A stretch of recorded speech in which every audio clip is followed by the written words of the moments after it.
Well, a group of regional healthcare organizations has joined forces to help people find free and reduced cost services. Now, they've launched a website called Resourceful, connect folks with resources for food, shelter, healthcare, and more. And here to tell us all about it is Jill Doberstein, Community Outreach Program Manager with Essentia Health, and Josh Gorham is a public health nurse with St. Louis County. Welcome. Thank you both for being here tonight. Interesting subject. Jill, what's the purpose of this website, Resourceful? Well, really the purpose is to just help people in need or people that are helping people in need find free and reduced cost programs and services in our community that are relevant and connect them to those programs with ease and dignity. Mm-hmm. Josh, maybe you could give us kind of a sense of what kinds of programs are available on here if people are looking for specific services. Right. Well, Resourceful makes it easy for people facing social challenges to access programs that that help people access shelter, attain food, financial assistance and support, identify mental health resources, and so many more things. I really encourage people to check out weareresourceful.org to look at the breadth of offerings on there across the board. Mm-hmm. Jill, there are several partners working together on this website. How did they come together, recognizing that there might be a need for this, and how old is the website?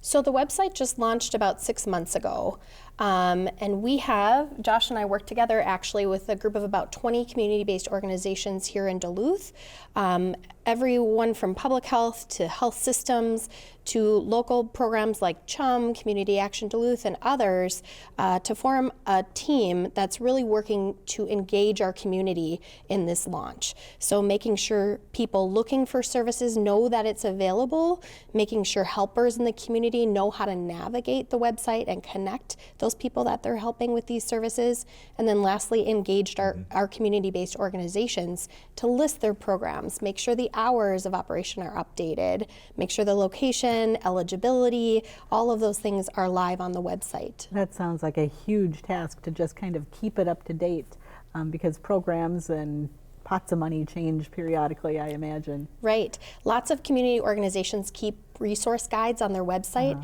but as soon as you update it on that website, it might already be outdated. Whether someone in the organization who fields those request changes, their eligibility changes, just like you mentioned, but this empowers each individual program and service to update their own information as it changes. So what kind of success then is the program having?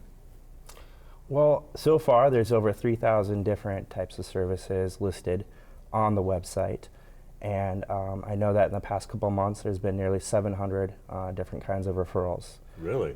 So very successful thus far. And I think we've certainly heard success stories about the impact of the program as well. Can you share a story or two, or at least a story? Sure. I'm happy to. From Essentia, we have actually embedded Resourceful into our electronic medical record. So any of our care team members, whether it be a provider or a nurse or a social worker or someone in grief support services, if they're meeting with a patient and they identify any kind of social need, they can connect them to resources right through that electronic medical record. For about the last year and a half, we have been screening patients in primary care and pediatric visits for social needs such as transportation insecurity, financial strain, food insecurity. And then if they screen positive, we actually have a community health worker that then reaches out to the patient to try to connect them with services. Now it's just gotten a lot easier with Resourceful.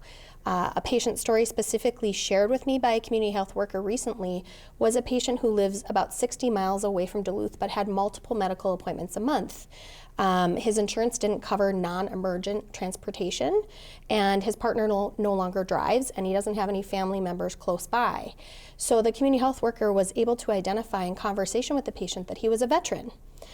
He searched the Resourceful website for transportation services, filtered by programs for veterans, which you can do on the We Are Resourceful website, and found a program called Angel Wings provided by Mercy Medical, who would transport the patient, any veteran, that needs to travel more than 50 miles. So it relieved a lot of strain and stress and able to get that patient the care that they needed without the financial burden of, he quoted about $150 for a one-way trip, that's 60 miles. So our community health worker was able to work with him to identify that resource. Do you see this as a resource that's primarily for the individual patient who's out there, perhaps watching tonight, or is this really a resource for the caseworkers who have somebody come in then to see what other services might be available to them? Yeah, really, Resourceful is for anybody. So we've talked about healthcare and public health and different kinds of community-based organizations that serve people.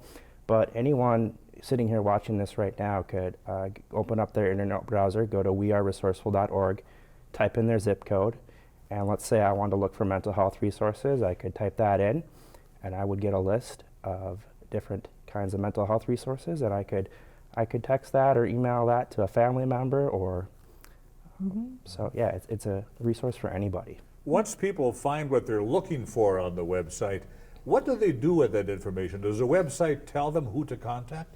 It does. So each program has their own anonymity to decide whether they want the person to call them. There's also many programs that have electronic referrals turned on, so you send your information and they will contact you. Some programs have a screening tool. So are you a veteran, yes or no? If you say no, well, it might say you're not eligible for this program. So there's a variety of different ways that they engage with people in terms of how they can connect with those programs and services. Josh, do you have any first-person stories that you've heard about with how this has helped? Well, I operate within the system of public health, and I can just say that in my role, I've been involved with community health assessments and doing some public health research and understanding our local community health needs and barriers, and really just being able to access simple resources that support your everyday life, like shelter, food, financial assets. The stress of not being able to access those things really has a detrimental impact on our health. Just like the story Jill shared, if that individual wasn't able to get those resources to get to the healthcare appointment, those are the things that we really need to prioritize, and Resourceful helps us do that. It's a great tool from the lens of public health.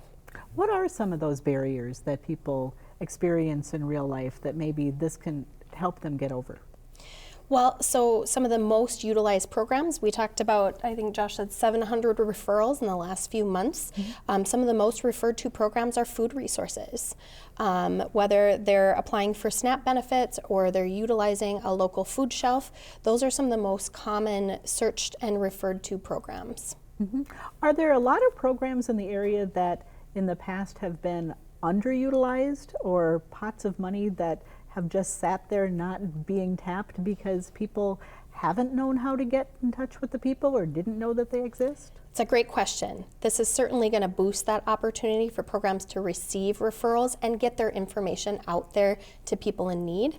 Secondarily, those programs can track those referrals and their own analytics of how many people they've helped to use that data to then apply for funding to support their programs. Hey, we've had an increase in referrals and we need some additional resources to staff up to meet the needs or provide additional resources. Are there any costs involved to use the website, to use the referral service? 100% free to use. So, and if you want to learn more about how to use it as an organization, there will be a training on December 7th from 10 o'clock to 11 o'clock, and you can get more details about that training on weareresourceful.org. So any costs involved then would be perhaps the services that they are letting you, being informed about on the website, medical costs. Right. All the programs that are listed on weareresourceful.org are actually free or reduced cost. Oh, really? Or reduced cost. Right. Yep. So this isn't necessarily a website for yoga studios or chiropractic care. It's really about those free and reduced cost programs and services. We actually had someone on our action team say they were able to connect somebody to a free cell phone recently. So all kinds of different programs. Yeah, sounds like it. It's super deep. I started poking around in it, and every category you can keep drilling down and down. Did it surprise you at all when all of this was put together, how much is actually available in our region? I would say yes for me. I didn't realize how many programs and services were available to people, and I'm sure most people don't realize that they're there, which is the benefit of having this sort of one-stop shop of all sorts of resources in one place. And can organizations still get hooked into it if they're not currently on it? Oh yes, it's ever evolving. And with that, we have to stop. Jill and Josh, thank you very much for being here tonight. Thanks for having us. Thanks for having us. Thank you.